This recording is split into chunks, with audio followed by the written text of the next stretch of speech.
नमस्कार दोस्तों, स्वागत है आप सभी का। दोस्तों इस वीडियो हम देखने वाले हैं मिसिंग नंबर के प्रश्नों को। इसमें दोस्तों जैसे देखिए क्वेश्चन मार्क है, यहाँ पर कौन सी संख्या भरी जाएगी। यहाँ पर देखिए क्वेश्चन मार्क है, यहाँ पर कौन सी संख्या भरी जाएगी। तो ऐसे प्रश्न दोस्तों जो एग्ज़ाम में पूछे जाते हैं, जो मिस होते हैं और वहाँ पर हमें भरना होता है कि कौन सी संख्या यहाँ पर आएगी। तो हम इसमें जो अलग अलग टाइप के क्वेश्चंस बनते हैं उन्हें प्रश्नों को देखेंगे। तो ये सारे प्रश्न दोस्तों एग्ज़ाम में पूछे गए क्वेश्चंस हैं। तो चलिए देखते हैं पहले क्वेश्चन से कि किस तरीके से इन्हें हम सॉल्व करते हैं। देखिए ये दोस्तों है पहला क्वेश्चन। तो आप सबसे पहले वीडियो को रोककर खुद से ज़रूर ट्राई करें। देखिए कहा है लुप्त संख्या ज्ञात कीजिए। तो यहाँ पर देखिए प्रश्नवाचक चिन्ह है, यहाँ पर हमें बताना है कि कौन सी संख्या यहाँ पर भरी जाएगी। तो किस तरीके से हम ऐसे प्रश्नों को सॉल्व करते हैं। देखिए इन प्रश्नों को हम देखिए इस तरीके से भी सॉल्व करते हैं, यानी नीचे की तरफ से सॉल्व करते हैं, और इसको इस तरीके से भी हम सॉल्व करते हैं। यानी इसका मतलब है कि नीचे की तरफ, यानी इन 3 नंबरों को हम इस तरीके से सॉल्व करते हैं, और इसका मतलब दोस्तों कि हम इन 3 नंबरों को लेकर इस तरीके से हम सॉल्व करते हैं। तो हम कैसे सॉल्व करेंगे, कैसे हमें पता चलेगा कि हम किधर साइड सॉल्व करेंगे। देखिए समझते हैं। सबसे पहले हमें देखना है कि बड़े नंबर किस साइड है। तो ज़्यादातर प्रश्न जो ऐसे होते हैं वो बड़े नंबर से ही हमें सॉल्व करने होते हैं कि बड़े नंबर कहाँ पर हैं और क्वेश्चन हमसे पूछा कहाँ गया है। तो हमें देखिए भरना यहाँ पर है, और हमारे जो बड़े नंबर्स हैं वो भी हमें यहीं पर दिख रहे हैं बीच में। तो एक चीज़ हमें यहाँ पर ध्यान देना है कि जब भी बड़े नंबर हमें जहाँ दिखाई दें, तो यानी हमें ये समझना है कि उनके साथ 2 नंबरों को हमें इस तरीके से सॉल्व करना है ताकि बड़े नंबर बन सके। यानी देखिए यहाँ पर 13 है ना, तो 3 और 4 को इस तरीके से हमें सॉल्व करना है ताकि 13 बन सके। अब उसी तरीके से 4 और 11 को कुछ इस तरीके से हमें सॉल्व करना है ताकि 27 बन सके। अब उसी तरीके से 6 और 31 को हमें सॉल्व करके संख्या बतानी है। तो हम देखेंगे, देखिए तीनों में तरीका एक ही लगना चाहिए। तो हम देखेंगे कौन से तरीके से यहाँ पर हम कर सकते हैं। देखिए यहाँ पर 3 है, यहाँ पर 4 है, और हमें बनाना है 13। तो हम 4 और 3 को मिलाकर दोनों से या तो गुणा करें या भाग करें या किसी संख्या से गुणा करें या उनको जोड़ के किसी भी तरीके से आपको यहाँ पर 13 बनाना है, और वही सेम तरीके से आपको 4 और 11 से 27 बनाना है। यानी दोनों में तरीका क्या होना चाहिए, एक ही तरीका लगना चाहिए। तो हम देखेंगे कि कौन सा तरीके से हम यहाँ पर बना सकते हैं। देखिए 3 है और 4 है, अगर हम 3 और 4 का आपस में क्या कर दें, गुणा कर दें, तो 4 तियाँ कितना हो जाएगा, ये आपका बन जाएगा 12। और यहाँ पर है 13, तो 12 में अगर हम 1 जोड़ देंगे तो ये हमारा बन जाएगा 13। अब यही तरीका आपको इसमें भी लगाना है। तो 4 और 11 को क्या कर देंगे, गुणा कर देंगे। तो 11 चौक कितना हो जाएगा दोस्तों, 44 हो जाएगा। और 44 में हम 1 जोड़ेंगे जैसा हमने पहले में जोड़ा था, तो ये बन जाएगा आपका 45। लेकिन बीच में कितना दिया है, 27 दिया है। यानी ये तरीका हमारा नहीं लग रहा है। तो आपको ध्यान देना है कि दोनों में एक ही तरीके लगना चाहिए। तो ये तरीका हमारा गलत है, इस तरीके से हम नहीं सॉल्व कर सकते। तो कोई दूसरा तरीका हम सोचेंगे। तो आप प्रैक्टिस करते रहेंगे तो सारे तरीके अपने आप सोचेंगे कि देखिए 3 है और 4 है। तो अगर हम 3 का कर दें स्क्वायर, 3 का कर दें क्या दोस्तों, स्क्वायर। स्क्वायर का मतलब दोस्तों जैसे 3 की घात 2, यानी 3 का 2 बार गुणा। तो 3 का स्क्वायर कितना हो जाएगा, 3 का स्क्वायर हो जाएगा 9। अब इस 9 में हम इस 4 को जोड़ देते हैं। तो 9 और 4 को हमने यहाँ पर जोड़ दिया, ये कितना बन गया दोस्तों, 9 4 13। अब ये तो हमारा 13 मिल गया। लेकिन यही तरीका हमें अगले में देखना है। तो 4 का हम क्या करेंगे, जैसे हमने 3 का किया था स्क्वायर, 3 का क्या किया था दोस्तों, यहाँ पर 3 का किया था स्क्वायर, उसी तरीके से 4 का करेंगे स्क्वायर। तो 4 का स्क्वायर होता है 16, 4 चौक 16। अब हमने इसको जोड़ दिया था, तो यहाँ पर 11 को हम क्या करेंगे, जोड़ देंगे, ऐड कर देंगे 11 को। तो 16 11 कितना हो जाएगा, ये हमारा बन जाएगा 27। 16 और 11 27। तो यहाँ पर देखिए 27 दिया है। यानी ये तरीका दोस्तों हमारा सही है, दोनों में संख्याएं हमारी मिल रही हैं इसी तरीके से। तो इस तरीके से अब हम अगले को यहाँ पर ज्ञात करेंगे। तो हम 6 का कर देंगे स्क्वायर, तो 6 का स्क्वायर कितना होता है, 6 का स्क्वायर होता है दोस्तों 36, और 36 में हम यहाँ पर इस संख्या को क्या करेंगे, जोड़ देंगे। तो 36 में 31 को क्या करेंगे, हम जोड़ देंगे जैसा हमने पहली संख्याओं में जोड़ा था। तो ये देखिए 6 एक 7 हो जाएगा, और यहाँ पर 3 3 6 हो जाएगा। तो कितना हमारा बना दोस्तों, 67। तो 67 किस ऑप्शन में है, कहीं पर दिख रहा है 67, तो 67 देखेंगे दोस्तों ऑप्शन बी में यहाँ पर दिख रहा है। तो बी वाला हमारा क्या हो जाएगा, सही उत्तर हो जाएगा। तो इस तरीके से हम इन प्रश्नों को सॉल्व करते हैं। उम्मीद है आप सभी ने यहाँ पर सही सॉल्व किया होगा और आप सबको यहाँ पर अच्छे तरीके से समझ में आ गया होगा। चलिए इसी तरीके से अगला क्वेश्चन हम देखते हैं। देखिए ये दोस्तों हमारा अगला क्वेश्चन है, तो आप खुद से सॉल्व करने की कोशिश ज़रूर करें। अब देखिए इसे हम कैसे सॉल्व करेंगे। तो यहाँ पर हमने क्या बताया कि सबसे पहले हम देखेंगे बड़े नंबर किस साइड है। तो आपने देखा कि बड़े नंबर यहाँ पर सभी नीचे दिख रहे हैं, और यहाँ पर हमें बताना भी है कि कौन सी संख्या आएगी, नीचे साइड ही बताना है। तो एक तो हमें यहाँ पर पता चल गया कि बड़े नंबर हमारे नीचे साइड है, यानी इन्हीं 3 अंकों को हमें इस तरीके से सॉल्व करना है ताकि यहाँ पर 65 बने, और इन 3 अंकों से हमें इस तरीके से सॉल्व करना है ताकि 181 बने, और उसी 3 अंकों को यहाँ पर सॉल्व करके हमें बताना है कि कौन सी संख्या आएगी। तो अब हम देखेंगे कि इन 3 नंबर्स को हम किस तरीके से सॉल्व करें कि हमारा 65 बने। तो हम क्या करते हैं, सबसे पहले सारे नंबर्स को जोड़ लेते हैं। तो 6 5 कितना हो जाएगा, 6 5 हो जाएगा 11, 11 और 2 हो जाएगा दोस्तों आपका 13। अब देखिए 65 पर जाने के लिए हमने क्या किया, 13 में 5 से गुणा कर दिया। तो 13 25 कितना हो जाएगा दोस्तों, 65 हो जाएगा। 13 25 65 हो गया। अब यही तरीका हम दूसरे में लगाएंगे। तो हम इन सब को क्या करेंगे, जोड़ लेंगे।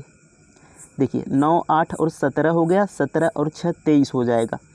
तो 23 में हम क्या करेंगे, हमने 5 का गुणा किया था तो यहाँ भी 5 का गुणा कर लेते हैं। तो ये हो जाएगा 5 3 15, 5 2 10, 1 11। ये आपका बन रहा है 115, लेकिन यहाँ पर 181 है। तो ये तरीका यहाँ पर नहीं हो सकता। अब देखिए यहाँ पर हम सोच सकते हैं कि अगर यहाँ पर 5 से गुणा है तो हो सकता है इस बीच वाली संख्या से गुणा हो। यहाँ पर 5 से गुणा हुआ है तो हो सकता है इस बीच वाली संख्या से गुणा हुई हो। तो यानी हम इसमें इस बीच वाली संख्या से गुणा कर सकते हैं 8 से। तो हम क्या करेंगे, इस 5 से गुणा ना कर कर यहाँ पर 8 से गुणा करते हैं, हो सकता है बीच वाली संख्या से गुणा हुई हो। तो 8 3 24 हो जाएगा, 8 दूना 16 और 2 हासिल 18 हो जाएगा। अब देखिए यहाँ पर था 181, लेकिन यहाँ पर आया 184। तो यानी ये भी तरीका हमारा सही नहीं है, इससे भी हमारा आंसर नहीं आ रहा। तो हम कोई दूसरा तरीका सोचते हैं। अगर हम सबको गुणा कर दें तो 6 25 30 दूनी 60 हो जाएगा। देखिए सभी नंबर्स को हम क्या कर रहे हैं, आपस में गुणा कर रहे हैं। तो 6 25 30 दूनी ये हो जाएगा 60। तो यहाँ पर हम देख रहे हैं दोस्तों कि किस तरीके से हम सोच के इसे बना सकते हैं। तो ये हो जाएगा 60। अब हमने इसमें 5 को ऐड कर दिया तो ये हमारा बन जाएगा 65। अब इसी तरीके से हम इन सारे नंबर्स को हम क्या करेंगे, गुणा करेंगे। तो 9 8 72, और 72 को 6 से गुणा अगर हम करेंगे तो ये नंबर्स तो बहुत ही ज़्यादा हो जाएंगे। 6 दूना 12, 6 सत्ते 42, 1 43, यानी 432 ही हो गए केवल इन 3 नंबर्स का गुणा करके। तो यानी ये तरीका भी हम नहीं लगाएंगे। तो हम किस तरीके से क्या क्या सोच सकते हैं। अब हमने यहाँ पर देखा कि ये 2 तरीके से हमारा आंसर नहीं आया। तो अब हम एक तरीका यहाँ पर और सोचते हैं कि अगर हम इन सब का स्क्वायर करके जोड़ दें तो देखिए 2 का स्क्वायर कितना हो जाएगा, 4 हो जाएगा। 5 का स्क्वायर कितना हो जाएगा, इसका 25 हो जाएगा। और इस 6 का स्क्वायर कितना हो जाएगा, तो 36 हो जाएगा। अब इन सभी नंबर्स को अगर हम जोड़ दें तो कितना आ जाएगा, देखिए 36 और 4 ये दोनों 40 हो जाएगा, और 40 में हम 25 को जोड़ेंगे तो ये हमारा बन जाएगा 65। यानी इस तरीके से भी यहाँ पर 65 आ रहा है, लेकिन यही तरीका दूसरे में फॉलो होना चाहिए। तो 6 का स्क्वायर करेंगे तो ये हमारा बन जाएगा 36, 8 का स्क्वायर करेंगे तो ये हमारा बन जाएगा 64, और 9 का स्क्वायर करेंगे तो हमारा हो जाएगा 81। अब इन सबको हम क्या करेंगे, जोड़ देंगे।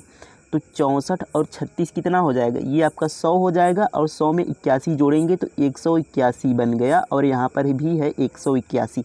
यानी हमें ये तरीका पता ही चल गया कि हमें क्या करना था कि सभी का स्क्वायर करके जोड़ देना है, सभी नंबर्स का स्क्वायर करके जोड़ना था। तो यही तरीका हम अब इसमें लगाएंगे। तो 2 का स्क्वायर करेंगे तो यहाँ पर हो जाएगा 2 दूना 4 होता है। 8 का स्क्वायर करेंगे तो 8 अट्ठे 64 होता है। और 7 का स्क्वायर करेंगे तो 7 सत्ते 49 होता है। अब देखिए 4, 64 और 49 को हमें क्या करना है, जोड़ना है। तो 64 और 4 कितना हो जाएगा, 68 हो जाएगा। तो 68 और 49 को हम यहाँ पर जोड़ लेते हैं।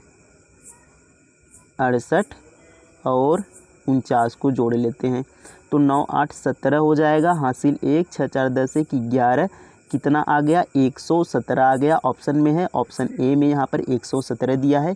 ये हमारा क्या हो जाएगा, सही उत्तर हो जाएगा। तो इस तरीके से हमें यहाँ पर क्वेश्चंस को सोचना था। तो उम्मीद है आप सभी ने यहाँ पर सही उत्तर दिया होगा। ऑप्शन नंबर ए 117 इसका सही उत्तर हो जाएगा। चलिए अगला प्रश्न देखते हैं। देखिए अब फिर उसी तरीके से क्वेश्चंस आ गया कि लुप्त संख्या ज्ञात कीजिए। तो हमें क्या करना था इसमें कि बड़े नंबर से देखने थे, किस साइड है, इधर साइड है बड़े नंबर आपके। यानी इन दोनों संख्याओं को इस तरीके से हमें सॉल्व करना है ताकि यहाँ पर बड़े नंबर्स बन सकें। तो हम देखेंगे कि कौन से तरीके से इन्हें हम सॉल्व करें। फाइनली हमें 125 लाना है 5 और 3 से। तो 5 और 3 का हम कर गुणा कर दें तो 15 बन जाएगा। अब 15 से क्या 125 आता है, तो 15 का हम क्या कर दें, स्क्वायर कर दें। देखिए 15, लेकिन 15 15 हमें 225 हो जाएगा, यहाँ पर 125 है। तो यानी ये तरीका नहीं होगा, यहाँ पर नहीं आ पाएगा 125। तो हम कोई दूसरा तरीका सोचें। तो इसमें देखिए जो लॉजिक है यहाँ पर कि अगर हम यहाँ पर 5 है 3 है, तो अगर हम 5 की घात इस 3 को लगा दें, देखिए 5 की घात 3 कर दिए तो इसका मतलब क्या होता है कि 5 गुणा 5 गुणा 5, यानी 5 का 3 बार गुणा। तो 5 का हम 3 बार गुणा करेंगे या 5 की घात 3 को क्या लिख सकते हैं, 125 लिख सकते हैं। तो ये हमारा यहाँ पर तरीका है। अब यही तरीका दूसरे में भी होना चाहिए। तो यहाँ पर देखिए 11 है और यहाँ पर ये 2 है, यानी 11 की घात हमें कर देना है, इस वाले 2 को 11 की घात कर देना है। तो 11 का स्क्वायर कितना होता है, 121 होता है और यहाँ पर 121 लिखा है। यानी ये हमारा तरीका था कि बीच वाले नंबर्स के, जो यहाँ पर बाद वाला नंबर्स था उसके घात कर देना है। तो इस तरीके से अगर ये कौन सी संख्या होगी जिसके घात 7 करने पर 128 बनेगा, तो 4 रखेंगे। देखिए ऑप्शन से रखते हैं, तो 4 की घात अगर हम 7 रखेंगे तो 4 का क्यूब होता है 64। तो 64 4 का क्यूब होता है, लेकिन 4 के पावर घात 4 करेंगे तो वो बन जाएगा हमारा 128। लेकिन यहाँ पर पावर हमें 7 करना है, तो इससे भी छोटी संख्या हमें चाहिए। तो 4 से छोटी संख्या केवल एक ही है, बी वाली 2। अब 2 की घात अगर हम 7 करेंगे तो 2 दूना 4, दूना 8, दूना 16, दूना 32। देखिए यहाँ पर हम लिख लेते हैं 2 गुणा 2 गुणा 2 गुणा 2 गुणा 2। अगर आपको याद है तो आप यहाँ पर डायरेक्ट गुणा करके लिख सकते हैं, और यहाँ पर गुणा 2 गुणा 2। देखिए 2 दूना 4, दूनी 8, दूनी 16, दूना 32, दूना 64, दूना 128 यहाँ पर आ गया। और 128 ही दोस्तों हमारा यहाँ पर दिया गया है। यानी कौन सी यहाँ पर संख्या होनी चाहिए थी, तो 2 यहाँ पर होना चाहिए था। किस ऑप्शन में है, ऑप्शन नंबर बी में। ये आपका क्या हो जाएगा, सही उत्तर हो जाएगा। तो इस तरीके से भी क्वेश्चंस हमें पूछा जाता है। ये सारे क्वेश्चंस एग्ज़ाम में पूछे गए क्वेश्चंस हैं। उम्मीद है सभी को समझ में आ गया होगा। अगला प्रश्न देखेंगे। देखिए अब इस तरीके से ये क्वेश्चन है कि लुप्त संख्या ज्ञात कीजिए। यहाँ पर हमें बताना है कौन सी संख्या यहाँ पर आएगी। देखिए कैसे सोल्व करेंगे। अब यहाँ पर हमने देखा कि 1, 3, 9, 27। तो यहाँ पर हमने देखा कि सीधा सीधा यहाँ पर हमें पता चल रहा है कि 1 में अगर हम 3 का गुणा करें तो 3 बन जाएगा, 3 में 3 का गुणा करें तो 9 बन जाएगा, 9 में 3 का गुणा करें तो 27 बन जाएगा। यानी सब में क्या हो रहा है, 3 का गुणा हो रहा है। तो यहाँ पर देखेंगे तो यहाँ पर 7 का गुणा हुआ होगा, 7 दूना 14। यानी सभी में अब 7 का गुणा होना चाहिए, जिस तरीके से सब में 3 का गुणा हुआ, यानी सब में बराबर का गुणा। तो 7 का गुणा हुआ 14। अब उसी तरीके से 14 में 7 का गुणा करेंगे तो 14 सत्ते हो जाएगा 98। तो 98 में 7 का गुणा करेंगे तो बहुत बड़ी संख्या आएगी, लेकिन यहाँ पर 28 ही है। और ऑप्शन में भी कहीं भी 98 नहीं दिया है कि हम उत्तर लगाएंगे। तो ये तरीका हमारा यहाँ पर गलत हो जाता है। अब हम कोई दूसरा तरीका यहाँ पर सोचते हैं, तो हम और किस तरीके से यहाँ पर सॉल्व कर सकते हैं। तो यहाँ पर अगर हम देखें 27 का हम गुणा करें 1 में, तो 27 एकदम कितना हो जाएगा, 27 हो जाएगा। और इस 9 का गुणा करें 3 में, तो 9 तिरिक कितना हो जाएगा, 27 हो जाएगा। यानी ये दोनों संख्याएं हमारी क्या होनी चाहिए, बराबर होनी चाहिए। तो ये 28 दूना कितना हो जाएगा, 56 हो जाएगा। और उसी तरीके से 14 का हम यहाँ पर किस में गुणा करेंगे तो 56 हो जाएगा। तो 14 चौका 56, यानी यहाँ पर 4 होना चाहिए, तब यहाँ पर जाकर 56 बनेगा, जो कि बराबर होगा। जिस तरीके से यहाँ पर 27 बराबर था इसके, उसी तरीके से यहाँ पर 56 इस 56 के बराबर होना चाहिए। तो कितने का गुणा किया हमने, 4 का गुणा किया। तो ऑप्शन में 4 है, ऑप्शन में 4 है, ये आपका क्या हो गया, सही उत्तर हो गया। तो इस तरीके से भी क्वेश्चंस यहाँ पर पूछे जाते हैं कि हमें पूरा क्वेश्चन सॉल्व नहीं करना होता, केवल 2-2 को लेकर वहाँ पर पेयर बनाना पड़ता है। तो इस तरीके से भी पूछे जाते हैं क्वेश्चंस। ये क्वेश्चंस एग्ज़ाम में पूछा गया क्वेश्चन है। तो उम्मीद है आपको सारे क्वेश्चन दोस्तों समझ में आ गए होंगे और आपको समझ में आया होगा कि किस तरीके से क्वेश्चंस को हमें सॉल्व करना है। तो वीडियो कैसा लगा कमेंट में ज़रूर बताइएगा। मिलते हैं अगले वीडियो में, तब तक के लिए थैंक यू, धन्यवाद, जय हिंद।